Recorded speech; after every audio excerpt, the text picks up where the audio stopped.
Hi, my name is Sister. In this video, we are going to talk about what I felt loving them and what they gave me. I want to talk about what I actually felt in those relationships because this conversation isn't coming from resentment, it's coming from love. I'm making this video to talk about disabilities and how uh, the relationship with people with disabilities can be more productive and be more compassionate towards the people who are around them. So first, my dad. He's actually my uncle, my mother's younger brother. He has schizophrenia and never had children of his own. So when I was born, my grandmother told me I will be his child. And from that moment on, he loved me as his own. So he's my dad. There is one moment I remember so clearly. I was 6 or 8 years old, around that age. So I insulted one of my cousins. I called them an imbecile or something like that. I was used to punishments that were harsh, beatings, yelling, fear. But that day my dad did something different. He made me kneel down and stretch my arms like this. The pain came from the holding them there for a long time, about 20 minutes. I had my arms like this. But while I was there, he sat close to me and he spoke gently. He explained why my words matter, why humiliating someone leaves marks you don't see, why dignity matters. I have never felt at that little age, I have never felt so respected, so loved, so seen in my life.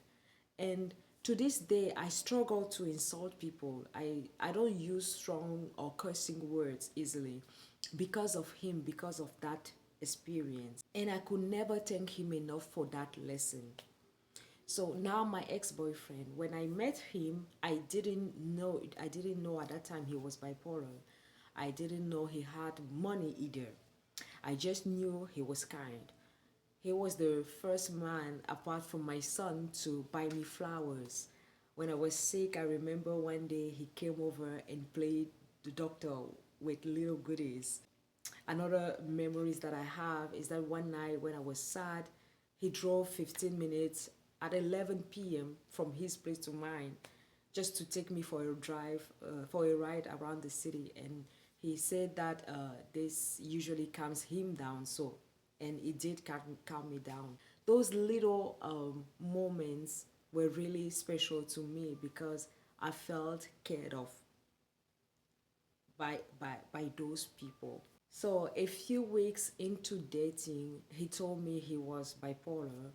And a few days later, almost like he was scared that I would leave, he told me about his inheritance.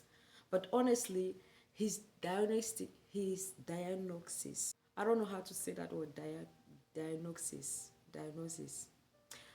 that felt like a blessing to me because my dad never had a woman who chose him. And I always carried that sadness inside me. And I always thought that I wish I could, not that I could love my dad, but I couldn't love my dad the way I wanted a woman to love him. But I wish I had that opportunity to love someone in that way. Like deep inside, like since I was little, I always thought like he deserved love. He's a kind person. He's lovable. He deserved to be loved. And I just wish someone would see him after the disability. Like I don't know, beyond the disability. That's the word. Beyond the disability. So when my ex-boyfriend told me that he had that, he was bipolar, I was like, that's not going to make me run away. No. Internally first, loving someone with a disability felt like a way to give the love I wish my dad had received. So I did my research. I asked him questions, to him, to his sister, to understand what care looked like in his case, because everybody, even if they have the same name, with the disability is the same name, everybody feels it differently. So I asked questions to understand what I was going into, and not that the question were to say if it's too hard I won't go. No, that wasn't a question if I will be in a relationship or not.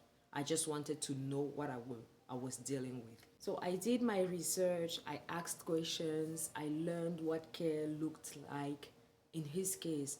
And once I understood, I told him clearly, I'm not going anywhere because of this, because of the disability. I'm not going anywhere. I'm not going to back out because of that. And I don't regret that decision, even now that we are not together. Not for a second.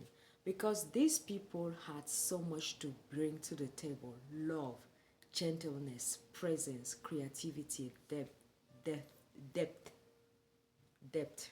And that's actually my point.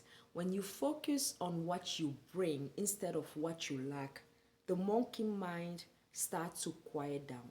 That voice that says to you, someone who has a disability or sickness or whatever, that voice that says I'm broken, I'm less than, I don't deserve effort, that voice loses power when you stay connected to your value, to what you really are beyond the disability, beyond the sickness.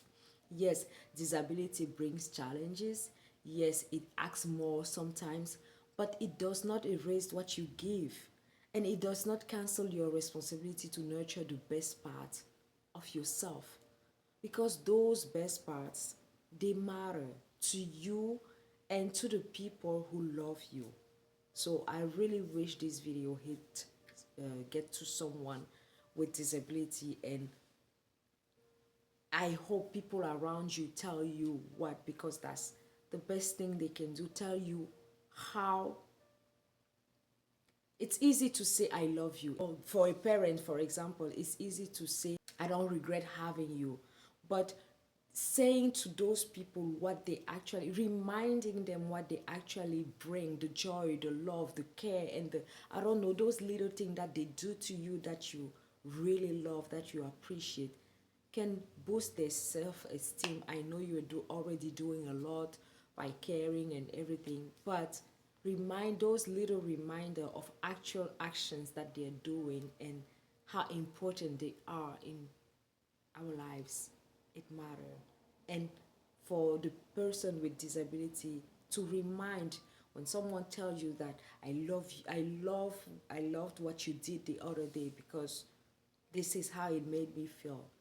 When the monkey voice comes into your mind to tell you that you are less than you are, remind you of that, those words of comfort, of value, that you are not less than.